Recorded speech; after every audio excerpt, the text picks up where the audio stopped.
Glória a Deus, Lagoinha. Você pode aplaudir o nome do Senhor Jesus? Amém. Mais forte, gente, para Jesus. Estava conversando ali com o Isaac. Obrigado, Deus abençoe. Estava conversando ali com o Isaac, que eu achei engraçado. Que na quarta-feira passada eu falei para vocês virem hoje para matar a saudade do pastor Edu, né? Falei, gente, vocês vão lá, vêm para o culto, o pastor Edu vai voltar de viagem, vocês matam a saudade deles. Eles ficaram um pouco mais de uns 15 dias, né, 3 semanas viajando, e nessas 3 semanas eu fiquei aqui com vocês no culto fé, falei para vocês virem hoje. O pastor Edu anunciou no domingo também que estaria aqui, só que ele esqueceu, gente, que ele tinha uma agenda hoje lá para cumprir, para ministrar com os irmãos da Lagoinha Campinas. E daí ele não está aqui hoje, ou seja, eu falei para vocês, vir matar a saudade do pastor Edu, só que vocês vão matar a minha saudade mesmo de quarta-feira passada para essa quarta-feira, tá bom? Mas, semana que vem, eles estão aqui em nome de Jesus. E eu estou muito feliz de ter essa oportunidade de compartilhar a palavra com vocês mais uma quarta-feira. Está acabando o ano, né, gente? Passou rápido demais, rápido demais. Parece que foi ontem que a gente se mudou para esse prédio, no começo do ano, que a gente estava aqui de reforma, fazendo culto aqui no chão, e o ano acabou. E eu acredito pelas programações da igreja, né, quarta passada seria a última oportunidade de eu ministrar aqui na quarta-feira ainda esse ano. Então eu acredito que hoje é a última quarta que eu compartilho uma palavra com vocês ainda esse ano. E a palavra que eu vou trazer hoje para vocês é uma palavra que talvez você já tenha conhecimento, que você já tenha ouvido, mas que é uma das mensagens que eu mais gosto de ministrar, porque nós falamos sobre a justiça de Deus, e é isso que nós vamos conversar aqui essa noite. Talvez você já tenha visto a justiça de Deus por essa perspectiva, ou talvez possa ser uma nova perspectiva para você, mas uma certeza nós vamos carregar aqui no nosso coração hoje nesse culto, é que a justiça de Deus, mediante a sua palavra e aquilo que nós vamos ler juntos aqui hoje, ela vai mudar toda e qualquer sentença que você um dia pensou ter sobre a sua vida, ou até mesmo das pessoas que você se desagradou um dia, que você teve algum problema. Porque quando a gente fala de justiça, a gente sempre pensa pelo lado mais óbvio, né? A justiça é aquilo que é segundo a lei, segundo o direito. Quando a gente pensa em justiça, a gente pensa em coisas que sejam defendidas conforme o que a gente considera correto. Então, se a gente pesquisar sobre justiça, a gente vai ouvir falar que a justiça, ela se faz na qualidade de quem está em conformidade com o que é certo, com o que é direito. É uma maneira de perceber, avaliar o que é justo. Só que a gente pode ter sensos de justiça completamente diferentes. Por isso que existem opiniões diferentes, por isso que as pessoas às vezes estão em lados e opiniões opostas, por causa de um senso de justiça próprio, que a gente vai construindo. Então, às vezes o que para você parece ser injusto, para mim pode não parecer ser tão injusto assim, e a gente vai construindo segundo os nossos pensamentos e ideias, o que nós consideramos um senso de justiça. Só que ele passa a ser desigual em alguns momentos. Porque quando alguém faz algo de ruim para nós, a gente se sente o quê? Injustiçado. E muitas das vezes, no nosso senso de justiça, o que a gente quer é que o mal seja pago com o mal. Então, por exemplo, se alguém me feriu, muitas das vezes o que eu desejo para essa pessoa é que ela também seja ferida, o famoso pagar na mesma moeda. Então o nosso senso de justiça, às vezes ele quer fazer valer apenas para nós, porque a gente se esquece que a gente também magoa e fere pessoas. A gente se esquece que às vezes, mesmo que de maneira sem ser intencional, despretensiosa, a gente acaba ferindo as pessoas. E a gente vai vendo essa desigualdade de um senso de justiça, quando alguém me faz algo mal, e eu não aceito, e eu quero que algo justo aconteça, mas quando eu faço algo mal para alguém, eu desejo o quê? Misericórdia. eu quero ser perdoado, eu quero misericórdia sobre a minha vida, mas eu não tenho essa mesma medida quando alguém faz algo para mim que me feriu. E aí a gente vai vendo esse senso de justiça desigual, onde nós queremos que as pessoas que nos fizeram mal também provem daquilo que elas fizeram. A gente quer que elas paguem aqui na terra aquela maldade que ela fez um dia para mim, o que ela falou de mim, o que ela fez para mim. E o meu desejo é que os meus inimigos, né, se pode se dizer assim, aqui na terra, as pessoas que me ofenderam, que elas sejam, que elas provem na verdade daquilo que um dia elas me fizeram, o que elas fizeram para alguém. Só que isso não é justiça. Isso me parece muito mais outra coisa, não justiça, mas vingança. Então, para defender esse nosso senso de vingança, de que as pessoas às vezes não sejam perdoadas pelo mal que nos causou, mas que elas provem do mal que nos causou, a gente usa o famoso discurso do Deus é amor, mas também é justiça. Só que a justiça que nós queremos aqui é justamente essa, de que o mal caia sobre alguém que a gente não gosta. Então, quando alguém nos faz mal, às vezes a gente não faz aquilo que a palavra nos ensina, né? Orar pelos nossos inimigos, perdoar eles. A gente quer que eles recebam o troco daquilo que fizeram para nós. Nath, eu apertei algum botão sem querer, vê se eu desliguei. Tá ligado? Vou colar aqui, dá certo? E às vezes o nosso desejo é que esse senso de justiça que nós temos, ele recaia sobre as pessoas como essa vingança, porque a gente ama ser salvo sozinho. Imagina a gente ir para o céu com a pessoa insuportável que a gente conhece. Imagina a gente ter que saber que a pessoa que mais fez mal para a gente pode ser perdoada. Vocês já ouviram talvez a minha história aqui na igreja, eu contando sobre os problemas que eu tinha com meu pai. Meu pai foi preso 5 vezes, meu pai era agressivo com a gente, meu pai era usuário de drogas, meu pai não foi presente em nenhuma fase da nossa vida, e eu não queria, por exemplo, que o meu pai recebesse aquilo que eu estava recebendo de Deus, que era perdão e salvação, porque para mim, o que eu menos queria era ter que enfrentar uma vida eterna onde o meu pai estaria junto, porque ele não merecia o céu que eu merecia. Porque o nosso senso de justiça, ele é muito mais parecido com vingança. É difícil, quando Deus olhou para mim e disse: Léo, você precisa perdoar o seu pai. Quando eu tive essa experiência com Deus, de entender que o meu pai também merecia o perdão, que ele estava buscando de Deus, para mim aquilo foi inaceitável. Porque como que um homem que tinha feito tanto mal para mim, para o meu irmão, para minha mãe, agressivo, usava droga, preso sei lá quantas vezes, ele merecia ser perdoado por Deus e por mim? E a gente não queria a reconciliação do meu pai. A gente queria mesmo, era que ele experimentasse da maldade que um dia ele fez a gente sofrer. Só que a gente se esquece que nós também somos perversos em nossos desejos, em nossas atitudes. A gente esquece que nós também cometemos erros e pecados, às vezes, que ferem outras pessoas, por causa do nosso coração caído, lá do pecado original, em Adão. E daí nós nascemos com o nosso coração inclinado às nossas vaidades, pecados, desejos, e a gente vai desejando o mal de pessoas, nessa perversidade da nossa mente, de querer que a outra pessoa, ela seja completamente destruída. Ou só eu que já desejei o mal de alguém que me fez mal? Ou só eu que por um momento, quando alguém me feriu, fiquei com tanta raiva, que eu desejei que alguma coisa ruim acontecesse para ela aprender o que ela estava causando? E a gente vai tendo esse senso de justiça, onde as pessoas, elas são punidas, recebem uma punição, segundo aquilo que elas fizeram com a gente, porque nós queremos que essas pessoas sejam castigadas.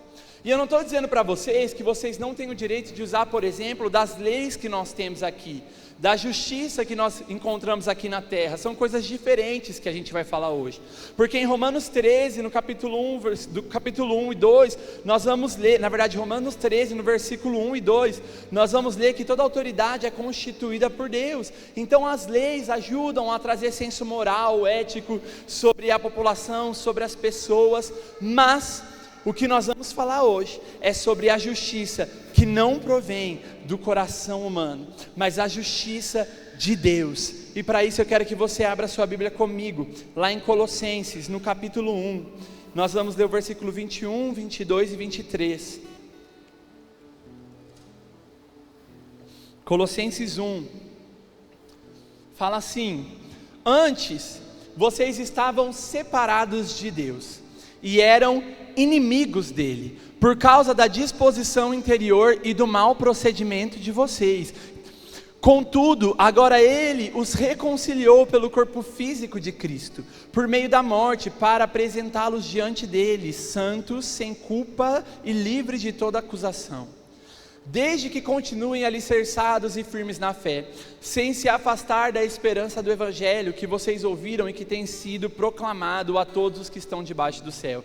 Este é o Evangelho do qual eu, Paulo, me tornei ministro. Então aqui a gente está vendo uma realidade sobre quem nós éramos antes de Cristo se entregar, vir como um plano de salvação para nós. O primeiro versículo que nós lemos vai falar que nós estávamos separados de Deus, por causa do pecado, da iniquidade do coração humano. Nós estávamos afastados, destituídos da glória de Deus, e na nossa mente, nós éramos o quê? Inimigos de Deus. Por isso que quando nós cantamos aquela música Colossenses em suas linhas de amor, nós temos aquela ponte da música que nós ficamos 2 horas cantando paz com Deus, temos paz com Deus, e não acaba mais, e a gente do louvor não aguenta, né, Rosa? Fica lá no paz com Deus, paz com Deus.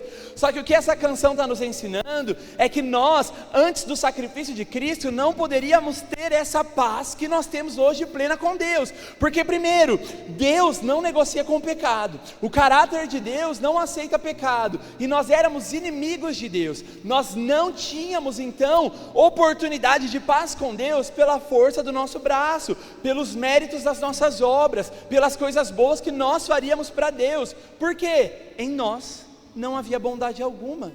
Nós estávamos na verdade entregues às nossas iniquidades, nós estávamos entregues às nossas concupiscências, nós estávamos entregues às nossas vaidades, aos nossos erros, e nós não tínhamos como encontrar salvação na força do nosso braço, se não fosse através de Cristo, porque então nós estávamos separados de Deus. Isso nós vamos ver em Romanos 3,23 também, quando ele diz que estávamos destituídos da glória de Deus. A gente vai ler também que nós éramos inimigos de Deus em Tiago 4, no versículo 4 também, quando diz: amigos do mundo, inimigos de Deus. Nós não podemos conviver com essas duas realidades, ou nós somos amigos de Deus, ou nós estamos inimigos de Deus. Então, a realidade do ser humano era ser entregue aos seus delitos e pecados, afastado do Senhor, afastado da vida eterna, afastado de uma vida com Deus, porque nós estávamos entregues aos nossos pecados. E qual que era então o salário merecido daqueles que pecam? A morte. É aquilo que a palavra nos ensina. O salário do pecado é a morte. Logo, se estávamos entregues aos nossos delitos e pecados, afastados de Deus, inimigos de Deus, e não tínhamos paz com Ele, éramos amigos do mundo porque amávamos as coisas desse mundo, estávamos entregues às coisas desse mundo, agora nós tínhamos um destino, nós tínhamos uma certeza para a nossa vida eterna, é que nós seríamos afastados de Deus pela morte eterna. Nós não teríamos oportunidade de ter uma vida eterna com Deus, porque o salário do pecado era a morte. E quando nós falamos de morte, nós não estamos falando do corpo físico, nós estamos falando de uma separação eterna entre o nosso espírito e o Espírito de Deus. Então nós não teríamos a oportunidade que nós temos e ansiamos por esse dia, de ter uma vida eterna ao lado do nosso Senhor, cantando santo, santo, santo, santo, declarando que Ele é o santo, que Ele é o único Deus, porque nós estávamos entregues aos nossos pecados. Só que o Evangelho nos traz essa realidade para a gente entender que nós não somos bons em nossas ações, em nossas próprias vontades, mas que nós somos bons agora porque existe bondade de Cristo em nós. Por isso que Paulo vai dizer: aquilo que você vê em mim de mal é eu mesmo, mas o que você encontrar de bom em mim, você pode ter certeza, é Cristo. Então, a boa notícia do Evangelho é o que nós lemos ali no versículo 22 de Colossenses, quando ele fala: mas agora Ele nos reconciliou pelo corpo físico de Cristo mediante a morte, para apresentá-los diante deles, olha só, santos, inculpáveis e livres de qualquer acusação, o que nós não conseguíamos sem Cristo. Nós éramos amigos de Deus, acusados pelos nossos pecados, com uma condenação certa para a nossa vida. Então, através de Cristo e do sacrifício de Cristo, nós recebemos essa boa nova do Evangelho, que agora Ele nos regenerou, Ele nos perdoou, Ele nos deu uma nova oportunidade, e por causa do sacrifício de Cristo, nós somos apresentados a Deus santos, inculpáveis e livres de qualquer acusação. Sabe o que isso significa? Se éramos inimigos de Deus, agora, por causa do sacrifício de Cristo, nós somos reconciliados e temos paz com Deus. Se éramos escravos do pecado, agora nós seremos santos, nós poderemos nos apresentar ao Senhor sem mácula, e não porque nós somos perfeitos, mas porque nós temos a oportunidade de arrependimento, de limpar as nossas vestes todos os dias. E se éramos culpados, agora, por causa de Cristo, nós somos livres de toda acusação. Não é a condenação para aqueles que estão em Cristo Jesus. E o que Ele fez por nós? Tomou a culpa que era nossa, porque nele, no Cristo, não havia culpa, nele não havia condenação alguma, nele não havia pecado. Mas Isaías 53:5 vai dizer: Ele foi ferido por causa das nossas transgressões e moído por causa das nossas iniquidades. O castigo que nos traz a paz estava sobre Ele, e pelas suas pisaduras nós fomos sarados. Por causa de Cristo é que nós temos então a oportunidade de sermos regenerados, perdoados e livres de toda acusação. Então nós tínhamos uma certeza, que era o salário do pecado, que nós lemos em Romanos 6:23, a morte, que eu falei para vocês, que era a separação do nosso espírito com o Espírito de Deus. Então, qual que era o salário de um pecador? Ou qual é o salário de um pecador? O salário de um pecador é esse: a morte espiritual de uma vida eterna, onde o seu espírito será afastado de Deus.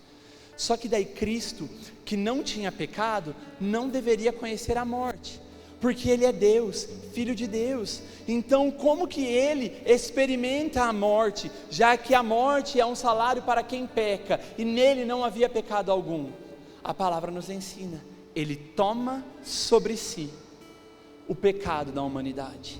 Então quando Cristo está na cruz, Ele está tomando o pecado da humanidade sobre si, e está dizendo: em mim não há pecado, mas eu tomo o pecado lá dos meus filhos, da Lagoinha Sumaré, que estarão lá no dia 19 de novembro, ouvindo essa palavra e se lembrando que a condenação deles era a morte, mas hoje, na cruz, eu tomo o pecado que era deles, e conheço a morte, que era o castigo que deveria ser deles. Então aqui nós temos a beleza do Evangelho, que é Cristo tomando a condenação que era nossa, que é Cristo tomando a condenação que era minha, que era sua, porque nele não havia pecado. Então Ele toma o nosso pecado, e então Ele recebe o castigo que era nosso, porque alguém precisava pagar o preço.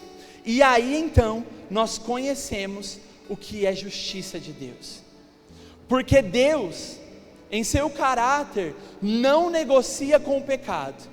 E Deus já havia dito que o salário do pecado então era a morte. Isso já era parte do caráter de Deus, não negociar com o pecado. A humanidade receberia então esse castigo, que era uma separação entre o homem e Deus. Então quando Cristo está na cruz do Calvário, Ele está fazendo o que precisava ser feito. Alguém precisava pagar o preço do pecado, porque Deus é justo. E se Deus é justo, alguém precisava pagar esse preço. Ou era você, ou era Cristo. Por quê? Porque Deus já havia mostrado e revelado a sua santidade. A gente já tinha uma certeza no caráter de Deus: Ele não negocia com o pecado. Então precisava acontecer essa justiça, e a justiça era: a sentença dos pecadores precisa ser paga. Quem vai pagar essa sentença agora? Porque Deus precisa ser justo e cumprir a sua justiça. Então Ele olha para nós, Ele vê que em nós não havia condição alguma de salvação, e Ele tem o que nós conhecemos como o plano perfeito. Deus amou o mundo de tal maneira que enviou o seu único Filho, para que todo aquele que nele crê não pereça, mas tenha vida eterna. Então, Deus não só faz justiça, nós não esperamos que Deus faça justiça por nós, nós reconhecemos que Deus já fez justiça por nós. Jesus veio para alcançar povos, tribos, nações, judeus, gentios, eu, você. Ele veio para alcançar a humanidade na justiça de Deus que recai sobre Cristo. Naquele momento da crucificação, quando Cristo está falando: Deus meu, por que me abandonaste? É porque o caráter de Deus não negocia com o pecado. Cristo está tomando sobre si o pecado, e Ele está experimentando o castigo que deveria ser nosso, o Espírito do Filho sendo separado do Espírito do Pai. Ele estava tomando naquele momento a dor do castigo que nós merecíamos. Então não existe bondade em nós suficiente para que a gente pudesse nos salvar dessa condenação. Somente Cristo, somente a cruz, somente o sangue derramado é que foi suficiente para fazer você ser livre. E hoje você pode frequentar um culto como esse, você ergue as suas mãos, você se arrepende do seu pecado, não porque há mérito em você, mas porque Cristo um dia tomou o preço do castigo que era seu. E daí nós vamos vendo ainda mais beleza nesse amor, que é a relação que Ele tem com pecadores, porque nós não merecíamos esse amor, mas Ele nos dá. Nós não merecíamos a graça, mas é um favor que nós não merecemos. A misericórdia nós vamos recebendo de Deus.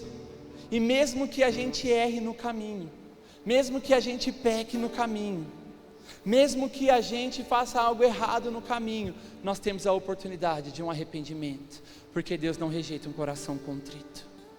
E nós aprendemos algo precioso no Evangelho, é que pecadores que não merecem, recebem de Deus pela graça a salvação e a oportunidade de arrependimento. E nós vamos vendo em Cristo esse amor que nos alcança. Pecadores que se encontram com Cristo no meio do caminho, eles são transformados pela beleza da revelação de quem Ele é. Por exemplo, ele se encontra com a mulher samaritana, aquela mulher de vários maridos, aquela mulher que estava queimada diante da sociedade, que a sua reputação não era mais uma reputação boa, e ele oferece para ela uma água de vida. Ele para aquela mulher num poço e ele pede para ela de beber, e no diálogo que ele tem com ela, ele vai falar: se você soubesse quem está te pedindo de beber, é você que me pediria de beber e receberia uma água de vida. Então uma das coisas que nós recebemos de Deus, mesmo sendo pecadores, pela graça e pela misericórdia, é vida em abundância. Em Cristo nós temos vida, e vida eterna com Deus. Ele também vai encontrar uma mulher que carregava uma enfermidade por alguns anos, 12 anos, ela tinha um fluxo de sangue. E quando ela se depara com Cristo, mesmo não merecendo, ela recebe o quê? Cura. É outra coisa que nós, mesmo pecadores, recebemos quando nós estamos com Cristo, que é cura. Ele nos cura das feridas que nós temos físicas também, mas principalmente das feridas que nós carregamos na nossa alma, no nosso coração. Porque diante de Cristo, pecadores como nós, somos curados de muitas feridas que essa vida nos causou. Só que nós encontramos algo muito precioso também, como uma mulher adúltera: perdão, mesmo diante dos nossos acusadores. E quando ele perdoa aquela mulher, ele olha para ela e fala assim: cadê os seus acusadores? Onde eles estão? E ela não os encontra, porque diante de Cristo nós provamos da justiça de Deus, e pecadores recebem perdão. E nós vamos ver uma história que nos mostra ainda mais como que é esse relacionamento de Cristo com pecadores como nós. Em Lucas, no capítulo 7, versículo 36, vai falar sobre uma pecadora da cidade. Essa pecadora da cidade, alguns estudiosos acreditam que ela também era uma prostituta, pela forma como ela é citada na palavra de Deus. Ela era conhecida na cidade pelo seu pecado e provavelmente um pecado de prostituição. Só que essa pecadora, ela ouve falar que Jesus estava ali. Ela ouve dizer que ele estava lá. Então ela vai preparar uma oferta caríssima para entregar para Jesus. Ela vai separar um perfume que era muito caro para derramar aos pés de Jesus. Então os fariseus ali na época não receberam Jesus com a honra que deveria ser, não lavaram os seus pés, e aquela mulher com perfume caro, mesmo sendo pecadora, ela derrama aos pés de Jesus esse perfume, ela seca teus pés com o cabelo, e os fariseus começam a questionar a Cristo sobre quem ela era, porque ela está ali beijando os seus pés, derramando perfume, e eles, mestres da lei, começam a falar: mas Jesus, por acaso tu sabes quem é essa que derrama perfume e beija seus pés? Você sabe quem é essa que está te tocando? Eles questionaram Jesus sobre o tipo de mulher que ela era, porque ela era uma pecadora. Eles estavam menosprezando ela diante da lei. E uma realidade que nós temos dentro de nós, que nós precisamos saber, é que diante da lei nós seríamos condenados, porque não há capacidade em nós de cumprir a lei.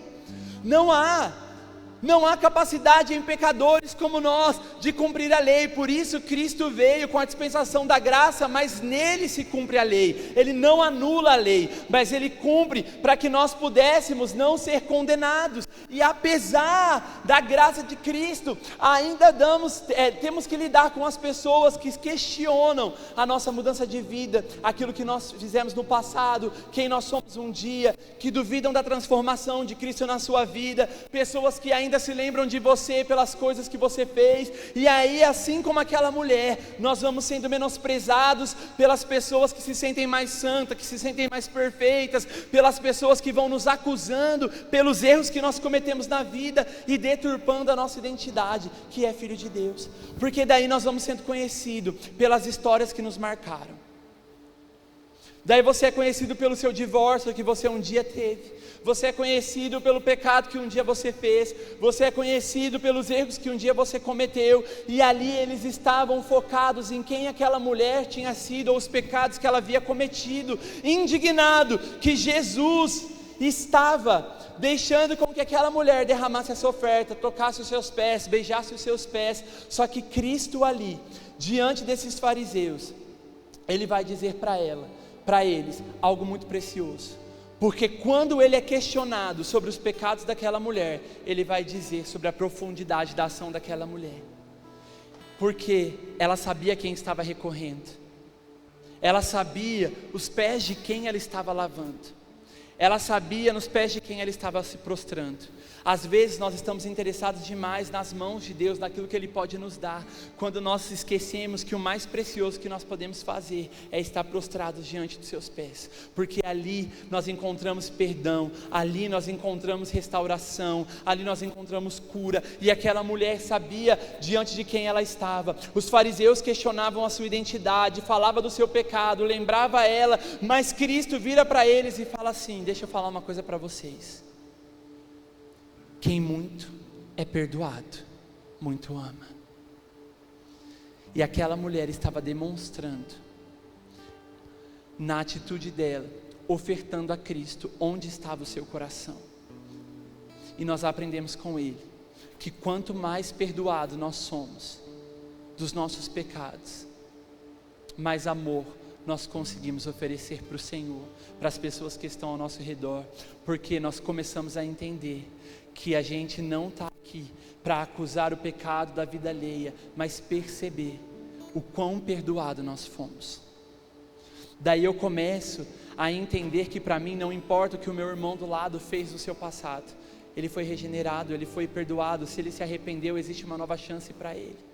Até mesmo para a pessoa mais pecadora que a gente conhece, para a pessoa que nos fez algo ruim, e a gente vai mudando a nossa mentalidade, porque daí Paulo nos ensina a olhar não como o outro sendo mais pecador do que a gente, quando ele, o apóstolo de Cristo, diz dos pecadores: eu sou o pior. Aí nós temos essa revelação de que nós somos perdoados por tantos pecados que nós cometemos, que nós somos alcançados pela graça de Cristo e recebemos tanto perdão, que só assim nós podemos amar o nosso Senhor, porque Ele nos perdoou. E esses dias eu me deparei com um comentário na internet. Eu gravo conteúdo contando meu testemunho na internet. Para quem não sabe, a minha mãe lutou em oração pela nossa família. Meu irmão era ateu, eu homossexual. Meu pai foi preso 5 vezes, igual eu já falei aqui no começo. E daí hoje meu pai é presbítero na igreja que ele congrega. Eu, há 10 anos com Cristo, me tornei pastor aqui na Lagoinha. Então a gente conta o testemunho na internet, viraliza, a gente recebe muito glória a Deus, mas a gente também recebe muito hate por causa disso. E esses dias comentaram justamente isso, falando assim: ah, tá fácil agora, né? Pelo amor de Deus, agora qualquer um vira pastor, qualquer um vira presbítero, o ex-presidiário virou presbítero, o ex-gay virou pastor, e as pessoas vão nos julgando e tentando sempre nos cobrar da identidade que nós não temos mais, que não nos pertence. Só que a gente se esquece que no dia da crucificação, um ladrão entrou no paraíso, porque o que nós recebemos do Senhor nós não merecemos, nós não merecemos. Nós não merecemos tanto amor, nós não merecemos tanta graça, nós não merecemos tanta misericórdia, mas a boa notícia do Evangelho é essa: uma pessoa que tanto errou na sua vida, se arrepender de verdade, ser transformada de dentro para fora, encontra regeneração em Cristo, encontra perdão dos seus pecados, e agora nós caminhamos debaixo de uma palavra: não há acusação para aqueles que estão diante do Senhor e que confessam Ele como seu Senhor e Salvador, porque Cristo vai dizer: quem muito é perdoado, muito ama. E eu não sei você, mas eu fui tão perdoado pelo Senhor, perdoado pelas minhas atitudes, pelos meus erros, tão amado pelo Senhor, que hoje eu consigo entender que aqui nessa igreja, talvez eu seja o pior dos pecadores, e carrego uma convicção: se nós apresentarmos diante de Deus um coração arrependido, nós somos perdoados dos nossos pecados, porque em Cristo foi feita justiça de Deus, porque em Cristo encontramos restauração, não porque merecemos, não porque somos bons o suficientes, não porque somos líderes em igreja, não porque nós servimos na igreja, não porque nós somos uma banda excelente, não, gente, mas por causa de Cristo. 1 Timóteo 1,15 vai dizer: esta afirmação é fiel e digna de toda aceitação: Cristo Jesus veio ao mundo para salvar os pecadores, do qual eu sou o pior. Isso é Paulo falando. É reconhecendo que Cristo morreu por pecadores e que ele, o apóstolo de Cristo, se considerava o pior dos pecadores. E essa é a graça de Jesus Cristo para nós.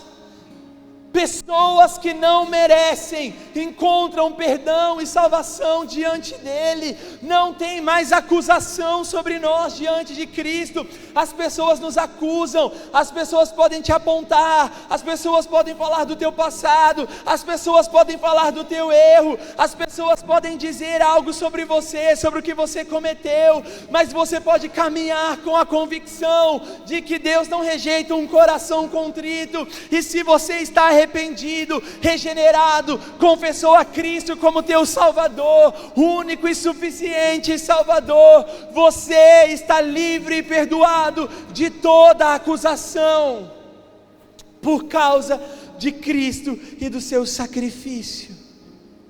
E então nós recebemos acesso à presença de Deus. Antes, a palavra vai dizer que para as pessoas serem perdoadas dos seus pecados, todos os dias, o sacerdote precisava entrar na presença de Deus e oferecer um sacrifício pelo pecado do povo. Só que as pessoas continuavam pecando, então ele tinha que voltar lá e oferecer sacrifício pelo pecado do povo. E ele tinha que voltar lá e oferecer sacrifício pelo pecado do povo. E ficava nesse rito de sacrifícios e sacrifícios, segundo as direções que o próprio Senhor dava, para que as pessoas não fossem condenadas, mas que elas tivessem perdão pelos seus pecados. Só que a palavra vai nos dizer que quando Cristo se entrega na cruz do Calvário, com um único sacrifício do Cordeiro de Deus, Ele nos fez livre da nossa condenação e do nosso pecado de uma única vez. O que Cristo está nos ensinando é que muito mais do que desejar a justiça de Deus, é entender que já foi feito justiça de Deus em Cristo. É entender que nós não merecíamos. O ministério de louvor já pode subindo aqui. É entender que nós não merecíamos.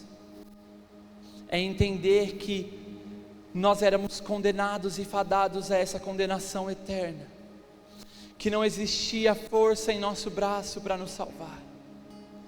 E eu não sei qual é a sua história, eu não conheço. Eu costumo dizer que quando a gente senta com alguém da igreja para conversar, para ouvir, para ter um tempo de mesa, que nós vamos conhecendo o quanto as pessoas têm marcas e são feridas, quantas pessoas acabam errando durante a vida e carregam dores de terem errado tanto.